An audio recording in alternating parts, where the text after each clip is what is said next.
And then finally, the board has asked us to put together a presentation. I'm going to invite Sean Hogan and Mike Welch up to really begin looking at some campus planning. We're going to provide some information and data on population and enrollment trends, program and campus service offerings, and an overview of the status of the Lakeshore campus, building project, and renovations. So I'm going to turn it over to Sean Hogan. He's going to handle the first part, which will really focus more on the population, enrollment, and programming, and then Mike Welch will handle the piece on the new building and Lakeshore. So, Sean? All right. So this is the county's population. This, some of you might have been around in the 1990s and 2000s when we were witnessing population growth in Lake County that was 25% per decade. And in the early 2000s, another 9%. So a lot of the forecasts for Lake County's population by this time, CMAP, some of the other regional planning agencies were expecting our population to be about 230,000.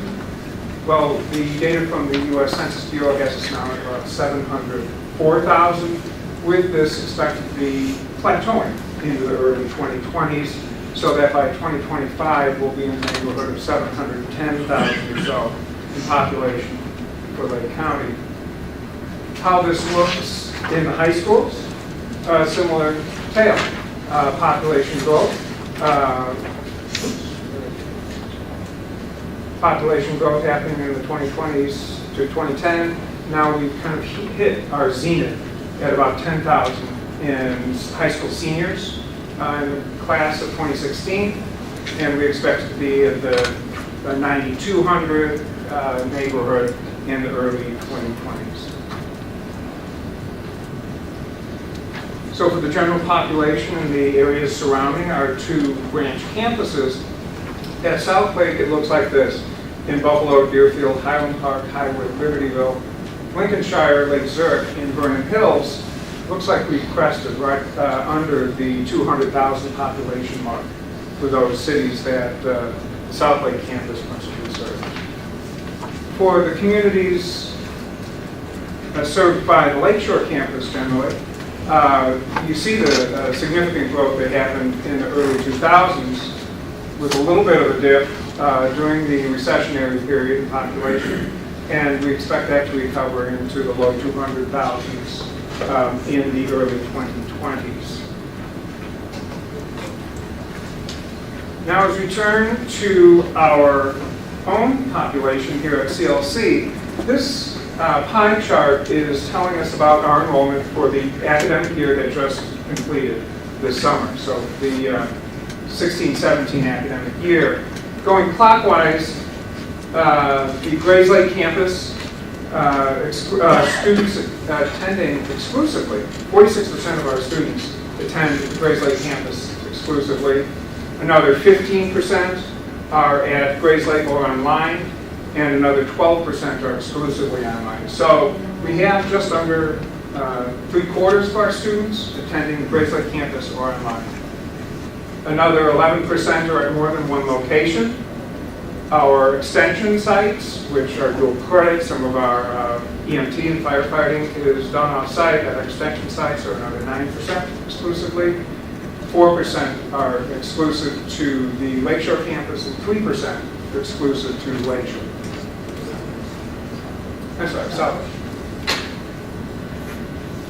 Now in this slide, I am showing the what's happened in the trajectory of our enrollment over time at the CLC owned property. So I take out the extension sites, and we see that with the recession, enrollment peaked in that 2008-13 area in the green straight line at the top. In the blue line with dots is the Grayslake campus. So all told, we crested that 26,000 and have returned to pre-recessionary numbers. This slide is also telling us something that's happened here. Our students have diversified their course-taking habits so that they're taking at more locations than they did prior to the recession. So at about the stage of 2006-07, we were about, what's my number here, 89%, almost 90% of our students were on the Grayslake campus. Today, that is about 78%. So they're showing a little more diversity in the where they're taking their courses. This slide is a little more specific to that. So what happened here at with online courses, that has peaked when we started offering those in 2006, 2007, and it seems to have been resilient through the change after the recession. At our Lakeshore campus, it stayed rather flat through the recession and has come down after about 2012 and 13. At about that time, we're coming out of the recession and people are going back to work, and we also had a few programmatic changes that were taking place at about that time. And the green line on the bottom is our Southlake campus, and we see prior to 2007, we had a smaller presence, and then we opened our doors to the main campus in Vernon Hills. With that, enrollment came up and is edging down back to the pre-recession types of enrollment at the Southlake campus. This slide is telling us what you'd see walking the halls on any given day at Grayslake, Lakeshore, and Southlake, and our online campuses. So this is a duplicated number of students, anyone you might see in the hallway. You see how Waukegan, Round Lake, Grayslake factor into that. Those are the hometowns of many of our students. What is different, of course, is Southlake, which is servicing the areas of Mundelein, Vernon Hills, Buffalo Grove, Lake Reserve, and Deerfield. Now, utilization of our facilities is represented on this slide. We can see Grayslake right now on a busy midweek Tuesday last semester. We took a 10 o'clock busy time of day and 7 p.m. peak periods for course taking. About 96% at Grayslake campus and between 68 and 75% at the regional campuses, and then in the evening between 66 and 68% of the available general education classrooms were being used. Now, all three of our campuses are full-service locations. We offer a full range of student services, financial aid, library services, testing, advising, etc. The only difference is the availability of on-site childcare. It is not available at the Southlake campus. What is unique to the two regional campuses is at Southlake, we have health and wellness promotion, and the massage therapy program is headquartered there. And at Lakeshore, dental hygiene, medical assisting, and phlebotomy. We expect that all of these allied health programs will be in high demand in the years to come in a fairly competitive employment market. So if you have any questions, otherwise I'll hand it over to Mike to talk about the facility plan.